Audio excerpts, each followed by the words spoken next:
বাণিজ্য সংবাদের শুরুতেই ভিন্ন একটি প্রসঙ্গ। ইনকিলাব মঞ্চের মুখপাত্র গুলিবিদ্ধ ওসমান হাদিকে আজ সিঙ্গাপুরে নেওয়া হতে পারে। এর মধ্যে হজরত শাহজালাল বিমানবন্দরে পৌঁছেছে এয়ার অ্যাম্বুলেন্স। এ বিষয়ে আরও জানাতে রাজধানীর এভারকেয়ার হাসপাতালের সামনে থেকে যুক্ত আছেন সহকর্মী স্বস্তিকা সিংহ। কি বলছেন, আর আজ যে সিঙ্গাপুর নেওয়া হচ্ছে প্রস্তুতির বিষয়ে কি জানতে পেরেছেন আমাদের জানান।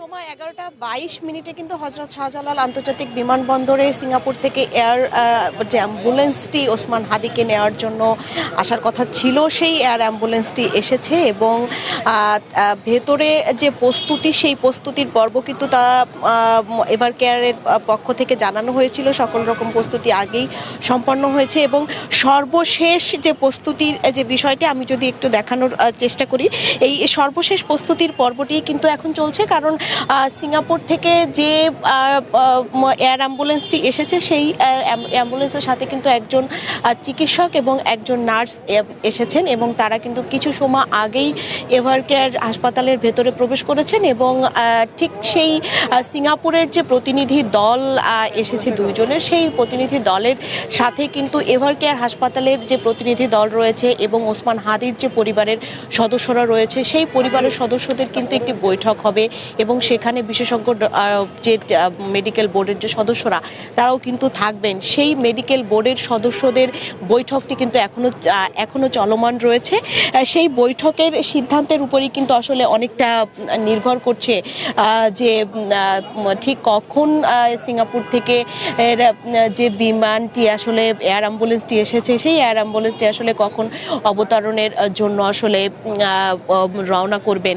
এবং আমরা আসলে দেখতে পাচ্ছি যে ঠিক ওসমান হাদিকে নেওয়ার জন্য যে অ্যাম্বুলেন্সটি আসলে বিমানবন্দরে পৌঁছানোর জন্য যে বিশেষ অ্যাম্বুলেন্সটি আসার কথা ছিল, সেই অ্যাম্বুলেন্সটি কিন্তু কিছু সময় আগেই কিন্তু প্রবেশ করলো এভারকেয়ার হাসপাতালে। সেই এভারকেয়ার হাসপাতালের এই যে অ্যাম্বুলেন্সটি এসেছে, এই অ্যাম্বুলেন্সটি কিন্তু বিশেষভাবে বিশেষায়িত করা এবং এই অ্যাম্বুলেন্সে করেই কিন্তু যদি মেডিকেল বোর্ড আসলে গ্রিন সিগন্যাল দেয়, তাহলেই কিন্তু সর্বশেষ সিঙ্গাপুর থেকে যে এয়ার অ্যাম্বুলেন্সটি এসেছে, সেই এয়ার অ্যাম্বুলেন্সে করে উন্নত চিকিৎসার জন্য ওসমান হাদি সিঙ্গাপুরের উদ্দেশ্যে আবার রওনা করবেন। সেই সর্বশেষ যে প্রস্তুতি মেডিকেল বোর্ডের যে বৈঠক, সেটির জন্যই কিন্তু ওসমান হাদির সহযাত্রীরা এবার এভারকেয়ারের সামনে এখনো পর্যন্ত অপেক্ষায় রয়েছে। সবকিছু মিলিয়ে কিন্তু এখন আসলে অপেক্ষার পালা, কখন আসলে ওসমান হাদি সিঙ্গাপুরের উদ্দেশ্যে রওনা করবেন। সময় এই ছিল এভারকেয়ার থেকে আমার কাছে সর্বশেষ। স্বস্তিকা, আপনাকে ধন্যবাদ। আপনি আরও তথ্য সংগ্রহ করতে থাকুন, পরবর্তীতে আমরা আবার যুক্ত হব আপনার সাথে। এবারে চলে যাব বাণিজ্য সংবাদের মূল আয়োজনে। চলতি 2025-26 অর্থ বছরের প্রথম 5 মাসে অর্থাৎ জুলাই থেকে নভেম্বর পর্যন্ত সামগ্রিকভাবে ইউরোপীয় ইউনিয়ন ও নতুন বাজারে তৈরি পোশাক রপ্তানি কমেছে, তবে বেড়েছে যুক্তরাষ্ট্রে। পোশাক রপ্তানির পরিস্থিতি নিয়ে প্রকাশিত রপ্তানি উন্নয়ন ব্যুরো ইপিবির এক প্রতিবেদনে এ তথ্য উঠে এসেছে। প্রতিবেদন অনুযায়ী চলতি বছরের জুলাই থেকে নভেম্বর পর্যন্ত সময় বিশ্বের বিভিন্ন বাজারে পোশাক রপ্তানি দাঁড়িয়েছে 1613 কোটি মার্কিন ডলার। ইউরোপীয় ইউনিয়নে পোশাক রপ্তানি কমেছে 1.03%। উল্লেখিত সময়ে বাংলাদেশ দ্বিতীয় বৃহত্তম বাজার যুক্তরাষ্ট্রে পোশাক রপ্তানি করেছে 184 কোটি ডলারের। আগের বছর একই সময়ে রপ্তানি ছিল 179 কোটি ডলার। এদিকে অপ্রচলিত বা নতুন বাজারে তৈরি পোশাক রপ্তানি কমেছে। এই মার্কেটের আওতায় রয়েছে অস্ট্রেলিয়া, ব্রাজিল, চিলি, চীন, Japan, Korea, Malaysia, Mexico, New Zealand, Russia, Saudi Arab, South Korea ও তুর্কি সহ অন্যান্য দেশ।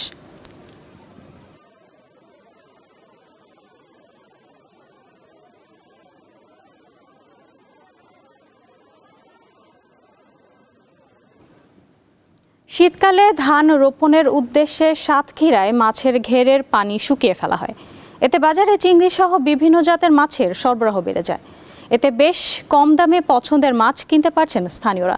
ঢাকা সহ বিভিন্ন জেলাতেও রয়েছে এর চাহিদা। সাতক্ষীরায় শীতের মৌসুমে বেশিরভাগ মাছের ঘেরে পানি শুকিয়ে ফেলা হয়। উদ্দেশ্য মাছ ধরার পর বোরো ধান রোপণ করা।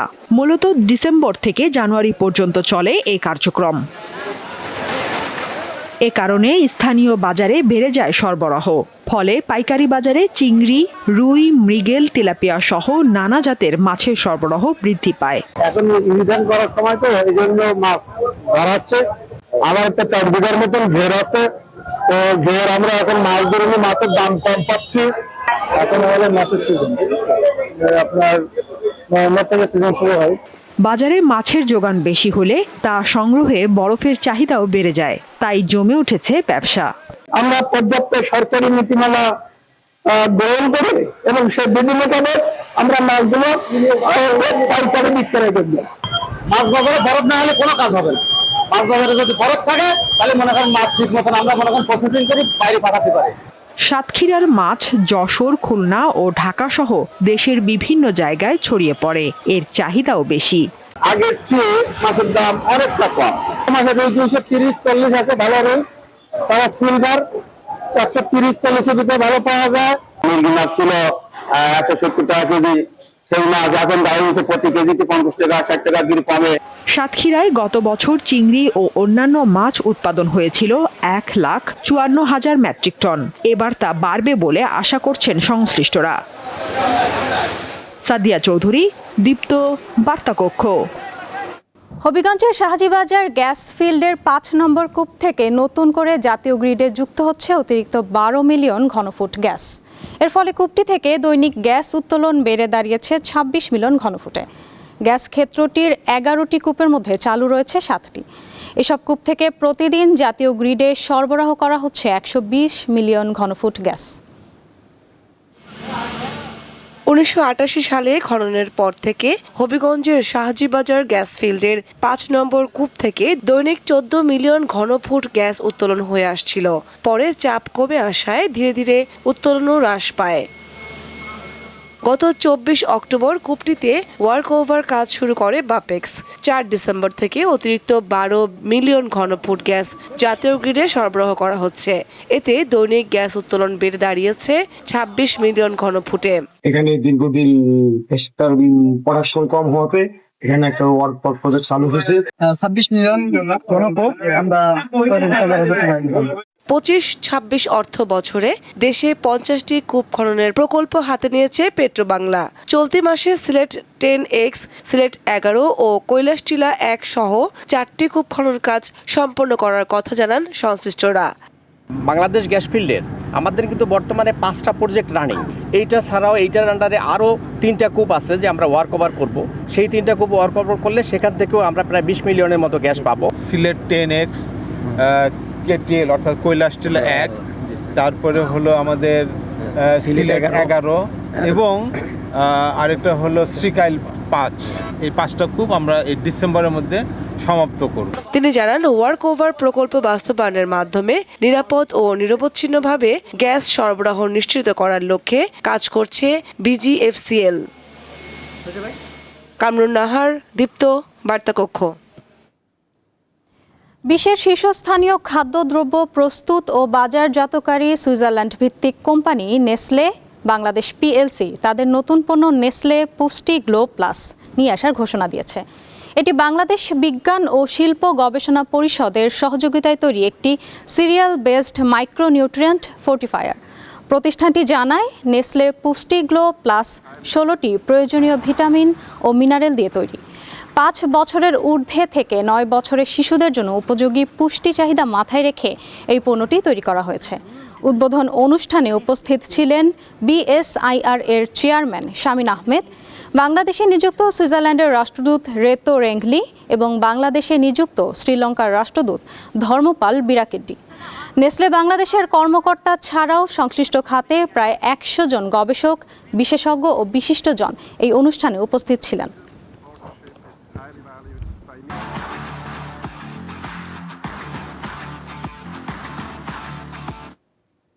এই ছিল এখনকার দীপ্ত বাণিজ্য সংবাদে। এরপর দীপ্ত আন্তর্জাতিক সংবাদ দেখার আমন্ত্রণ রইল। সাথে থাকার জন্য ধন্যবাদ।